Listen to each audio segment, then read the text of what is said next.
ಹೇಳ್ತಾ ಚೆನ್ನಾಗಿ ನಾಟಕ ಮಾಡಲಿ ಅಂತೇಳಿ ನಾನು ಕೇಳ್ಕೊಳ್ತೀನಿ. ವಿಶೇಷವಾಗಿ ಹಳ್ಳಿ ಕಡೆ ಸಾಮಾಜಿಕ ನಾಟಕಗಳೇ ಆಗ್ತಕ್ಕಂಥದ್ದು.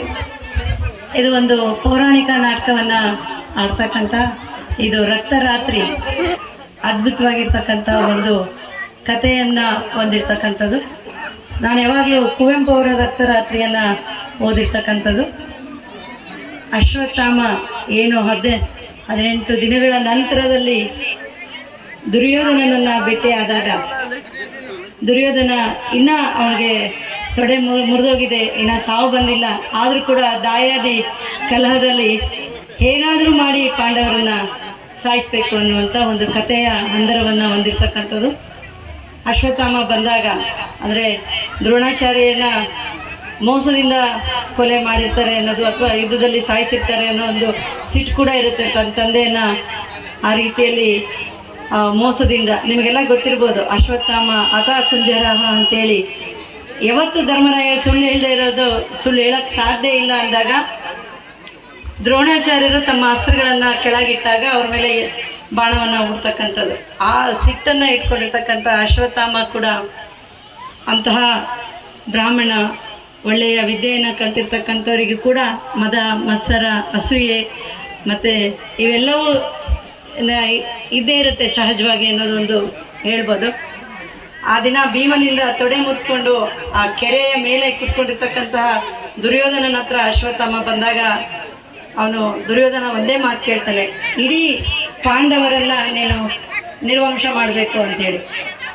ಆಯಿತು ಅಂತ ಹೇಳಿ ಅವನು ಎಲ್ಲದಕ್ಕೂ ರೆಡಿಯಾಗಿ ಹೋದಾಗ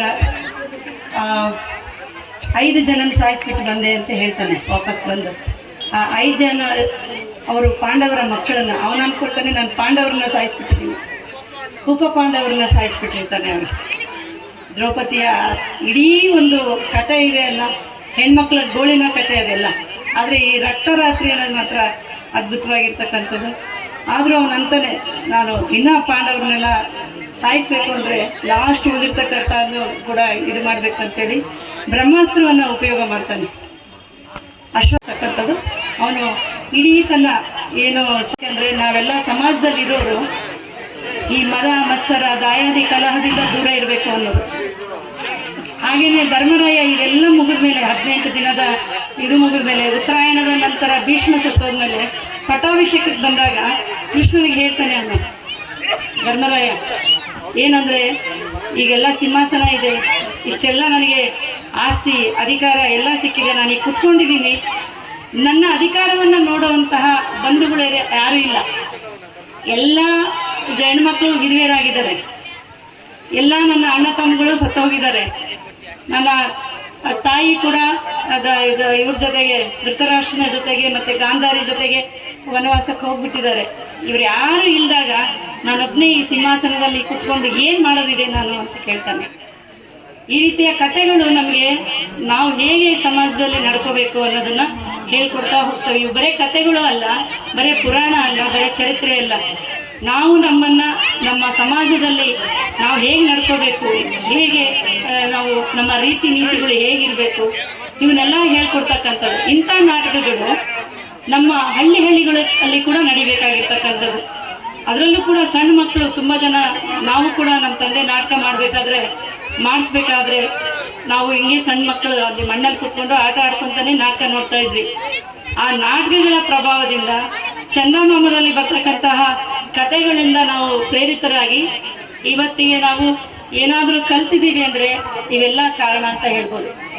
MP ಪ್ರಕಾಶ್ ಅವರು ಸಾಮಾಜಿಕ ನಾಟಕ ಅಥವಾ ಪೌರಾಣಿಕ ನಾಟಕಕ್ಕಿಂತ ಹೆಚ್ಚಾಗಿ ಹವ್ಯಾಸಿ ನಾಟಕಗಳನ್ನ ಮಾಡಿಸ್ತಕ್ಕಂಥದ್ದು. ಅದರಲ್ಲೂ ಸಂಗೆಬೇಳ, ಜೋಕುಮಾರ್ ಸ್ವಾಮಿ, ಆಷಾಢದ ಒಂದು ದಿನ, ಈ ರೀತಿ ಅನೇಕ ನಾಟಕಗಳನ್ನ ಆಡಿಸ್ತಾ ಇದ್ರು. ಆದ್ರೂ ಅವ್ರಿಗೆ ಈ ಕಂಪ್ನಿ ನಾಟಕಗಳು ನೋಡೋದು ಭಾಳ ಇಷ್ಟ ಅವ್ರಿಗೆ. ನನಗೂ ಈಗಲೂ ನೆನಪಿದೆ, ಎಲ್ಲೆಲ್ಲಿ ಜಾತ್ರೆಗಳು ನಡೀತವೆ ಅಲ್ಲೆಲ್ಲ ನಾಟಕಗಳು ಬಂದರೆ ಅಪ್ಪಾಜಿಯವರು ಮುದೇನೂರು ಸಂಗಣ್ಣವ್ರ ಜೊತೆಗೆ ಬೈಕಲ್ಲಿ ಹೋಗ್ಬಿಡೋರು. ಒಂದ್ಸತಿ ಸೋಗಿ ಜಾತ್ರೆಯಲ್ಲಿ ನಮ್ಮನ್ನ ಕರ್ಕೊಂಡು ಹೋಗಿದ್ರು. ಅದರಲ್ಲಿ ಯಡಿಯೂರು ಸಿದ್ಧಲಿಂಗೇಶ್ವರ ಮಹಿಮೆ ಅಂತ, ನಾವೆಲ್ಲ ಸಣ್ಣ ಮಕ್ಕಳು ಮುಂದೆ ಕುತ್ಕೊಂಡಿದ್ದೀವಿ. ಯಡಿಯೂರು ಸಿದ್ಧಲಿಂಗೇಶ್ವರನ ಅವತಾರ ಏನಂದರೆ ಉತ್ತದಿಂದ ಹೊರಗಡೆ ಬರಬೇಕು. ಆ ಕಂಪ್ನಿ ನಾಟಕದವ್ರು ಹೇಗೆ ಅಂದರೆ ಉತ್ತನ ಡಿವೈಡ್ ಮಾಡಿ ಅದರೊಳಗಿರ್ತಕ್ಕಂಥ ಸನ್ಯಾಸಿ ಎದ್ದು ಬರ್ಬೇಕಾದ್ರೆ ಬೆಂಕಿ ಇದು ಎಲ್ಲ ತೋರಿಸಿದಾಗ ನಮಗೆ ಸಿನಿಮಾಕ್ಕಿಂತ ಹೆಚ್ಚು ಥ್ರಿಲ್ ಅಂದರೆ ರೋಮಾಂಚನ ಆಗ್ತಾ ಇತ್ತು. ಅಂಥ ನಾಟಕಗಳು, ಸೀನ್ರಿಗಳನ್ನ ಇವನ್ನೆಲ್ಲ ನೋಡಿದಾಗ ಭಾಳ ಖುಷಿ ಆಗ್ತಕ್ಕಂಥದ್ದು. ನಮಗೆ ಈ ನಾಟಕದ ಪರಿಚಯ ಅಂದರೆ ನನಗೆ ಅದೃಷ್ಟ ಅನಿಸುತ್ತೆ, ಅಥವಾ ನಾವು ಪುಣ್ಯ ಮಾಡಿದ್ದೀವಿ ಅನಿಸುತ್ತೆ. ನಮ್ಮ ತಂದೆಯವರು ನಾಟಕದ ದೊಡ್ಡ ಅಭಿಮಾನಿ. ಅವರ ದೊಡ್ಡಪ್ಪ ಕೊಟ್ರುಗೌಡ್ರು ಅಂತ ಇದೆ, MP ಕೊಟ್ರುಗೌಡ್ರು ಅಂತ. ಅವರು ಮರಮ್ನಳ್ಳಿ ತಂಡವನ್ನು ಕಟ್ಕೊಂಡು ನಮ್ಮ ನಾರಾಯಣ ದೇವರ ಕೆರೆಯಲ್ಲಿ ನಾಟಕ ಮಾಡಿಸ್ತಾ ಇದ್ರು, ನಾಟಕ ಬರಿತಾ ಇದ್ರು ಕೂಡ. ಹಾಗಾಗಿ ಅಪ್ಪಾಜಿಯವರು 8-9ನೇ ವರ್ಷದಲ್ಲೇ ಸ್ಟೇಜನ್ನು ಹತ್ತಿರ್ತಕ್ಕಂಥದ್ದು. ನಮ್ಮ ತಾತ ಅವರು ಸೂರ ಸುಧರ್ಮಣ ಅಂತೇಳಿ ಒಂದು ನಾಟಕವನ್ನು ಬರೆದಾಗ ಆ ಸ್ಟೇಜ್ ಮೇಲೆ ಕುದುರೆ ತರಬೇಕಾಗಿತ್ತಂತೆ. ನಿಜವಾದ ಕುದುರೆಯನ್ನೇ ಸ್ಟೇಜ್ ಮೇಲೆ ಕರ್ಕೊಂಡ್ಬಂದು ನಾಟಕ ಆಡಿಸಿರ್ತಕ್ಕಂಥದ್ದು. ಅದ್ಭುತವಾಗಿರ್ತಕ್ಕಂಥ ಯೋಚನೆಗಳು. ನಾವಾಗಲಿ ರವೀಣ ಆಗಲಿ ಯಾವುದೋ ನಾಟಕಗಳನ್ನ ಮಾಡ್ತಾ ಇರಲಿಲ್ಲ, ನಮಗೆ ಅಷ್ಟೊಂದಿಲ್ಲ. ಸುಮಕ್ಕ ಅವರು ಸ್ವಲ್ಪ ನೃತ್ಯದಲ್ಲಿ ನೃತ್ಯ ರೂಪಕಗಳಲ್ಲಿ ನಾಟಕಗಳನ್ನ ಪ್ರದರ್ಶನ ಮಾಡ್ತಿದ್ರು. ಬಟ್ ಆದರೆ ನಾವು ನಾಟಕದ ಅಭಿಮಾನಿಗಳು, ಕಲಾಪ್ರೇಮಿಗಳು, ಅದು ಈ ರೀತಿಯಲ್ಲಿ ಮುಂದುವರಿಬೇಕು. ನಮ್ಮ ಹಳ್ಳಿಗಾಡಿನಲ್ಲಿ ಒಂದು ರೀತಿಯ ಜನಗಳಿಗೆ ಒಂದು ಸಂದೇಶವನ್ನು ನೀಡುವಂತಹ ನಾಟಕಗಳನ್ನು ಆಡಬೇಕು. ಬಟ್ ಎಲ್ಲರಿಗೂ ಸಾಮಾಜಿಕ ನಾಟಕಗಳು ಭಾಳ ಇಷ್ಟ, ಆದರೆ ಪೌರಾಣಿಕ ನಾಟಕಗಳು ಕೂಡ ಬೇಕಾಗ್ತದೆ. ಈ ಸಂದರ್ಭದಲ್ಲಿ ನನಗೆ ಈ ಊರಿಗೆ ಕರೆಸಿ ಮಾತಾಡೋಕ್ಕೆ ಅವಕಾಶ ಮಾಡಿಕೊಟ್ಟಿರ್ತಕ್ಕಂತಹ ಈ ನಾಟಕ ತಂಡದ ಎಲ್ಲ ಪದಾಧಿಕಾರಿಗಳಿಗೆ ಮತ್ತು ಗ್ರಾಮಸ್ಥರಿಗೆ ಹಾಗೂ ನನ್ನ ಮಾತನ್ನು ಕೇಳಿರ್ತಕ್ಕಂಥ ಎಲ್ಲ ಗಣ್ಯಮಾನ್ಯರಿಗೂ ಕೂಡ ನಾನು ವಂದಿಸಿ ನನಗೆ ಇಲ್ಲಿ ಕರೆಸಿದ್ದಕ್ಕೆ ಮತ್ತೊಮ್ಮೆ ಎಲ್ಲರಿಗೂ ಧನ್ಯವಾದಗಳನ್ನ ತಿಳಿಸ್ತೀನಿ.